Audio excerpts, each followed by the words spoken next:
What was reported to the police was a robbery. What the evidence told, however, was something completely different. This murder had been planned from inside the house. On the morning of May 1st, 2021, before an ordinary day in Greece had even begun, a phone rang that would be etched into the country's history. The emergency call that reached a police station in a residential area near Athens was short, broken, and full of panic. The man on the line said that burglars who had broken into their home had killed his wife. Within a few hours, this sentence would stop being just a crime report and turn into a nightmare that shook all of Greece. As the news spread, people began asking a single question: how could this be possible? Lost facts. Caroline Crouch. She was in her early 20s, young, beautiful, and a new mother. Caroline's childhood had been energetic, social, and closely connected to sports. She held a black belt in kickboxing. When she was just 8 years old, she moved to Greece with her father. A new country, a new language, and a new life. Caroline adapted quickly to this change. She made friends and became someone well-liked by those around her. When she was 15, she met someone who would completely change her life. A Greek citizen, 13 years older than her, Babis Anagnostopoulos. Babis was a pilot. Their relationship quickly became serious. From the outside, it looked like a romantic, passionate story that moved fast. To impress Caroline and her friends, Babis even began flying his helicopter over her school. After this display continued for 17 months, Babis proposed, and despite the 13-year age difference and the fact that Caroline was literally still a child, they married in 2018. After the wedding, they began living near Athens in a prestigious and quiet area. Everything seemed perfect. Caroline was attending university and taking care of the home. Babis continued his work, transporting commercial clients from island to island by helicopter. In 2020, their daughter Lydia was born. For Caroline, this was a new beginning. According to those close to her, she was enjoying motherhood and spending all her time with her daughter. In 2021, she did something she had long dreamed of and adopted a 2-month-old husky puppy from a shelter. She named her Roxy. On social media, there was a picture of a happy family, trips, smiling photos, a new life. But behind the scenes, there was a darkness that could not be seen. May 11th, 2021. At 6:12 in the morning, a call came from a man who sounded extremely desperate. His voice on the phone was muffled and weak, and operators could not make out anything other than the words "help" and "ambulance."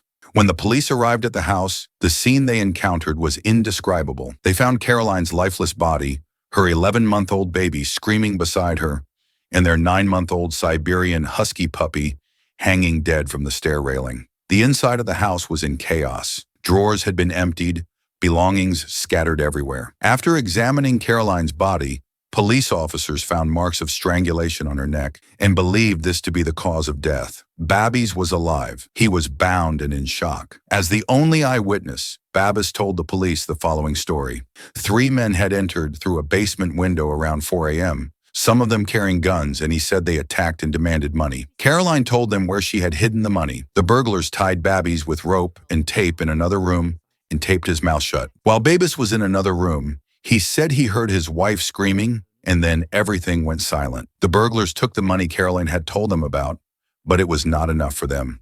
Overwhelmed by the fear and pain of losing someone he loved, the father lost consciousness. While Babby was unconscious and tied up, the burglars left the house with stolen jewelry and money. A short time later, little Lydia began screaming and crying, and then Babys woke up. Babys could not free his hands from the ropes and tape. However, through a small hole in the tape, he somehow managed to pull out his phone and dial a number from his contacts using his nose. It turned out to be his neighbor's phone number. With his mouth still taped shut, Babys began making incomprehensible sounds. The neighbor came to their house to check if everything was okay, and Babis's hands were immediately untied. The neighbor called the police and stated during questioning that he had heard some noises coming from Caroline's and Babis's house that night, but had not seen anything suspicious. He even said he had heard the neighbor's dog barking, but had not paid any attention to it. Police who examined the young couple's home determined that the burglars had stolen a total of 13,000 pounds in cash and jewelry worth 20,000 pounds. Babys told police that the money had been set aside to pay construction workers, which made him think the burglars somehow knew there was a large amount of cash in the house. As police continued their investigation at the scene, they found an open window in the basement. They assumed the burglars had entered the house through this window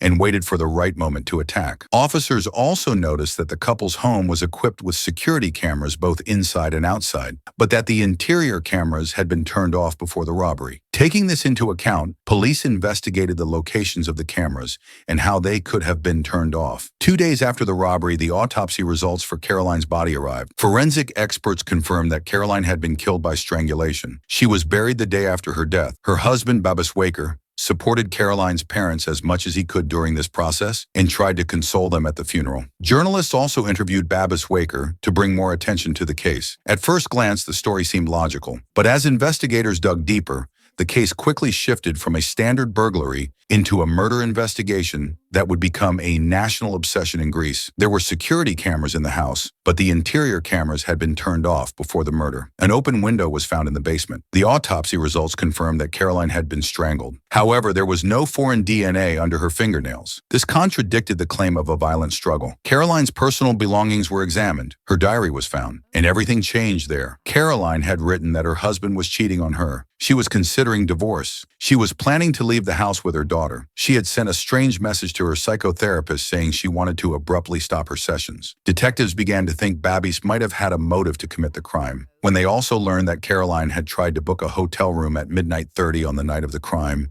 it was not hard to guess that something had gone wrong that night. But none of this was enough to say that Babis was guilty until detectives examined the smartwatch data. By analyzing the data from Caroline's and Babis's smartwatches, detectives learned that Babis's watch stopped recording his pulse around midnight 30 on the night of the murder. However, the movement data continued. This contradicted the claim that the burglars had entered the house and killed his wife around 5 o'clock. The watch showed that Babis had been going up and down the stairs for approximately 2 hours. This destroyed the claim that he had been tied up in another room. Caroline's watch, on the other hand, showed high heart rates close to the time of death. That meant she was awake.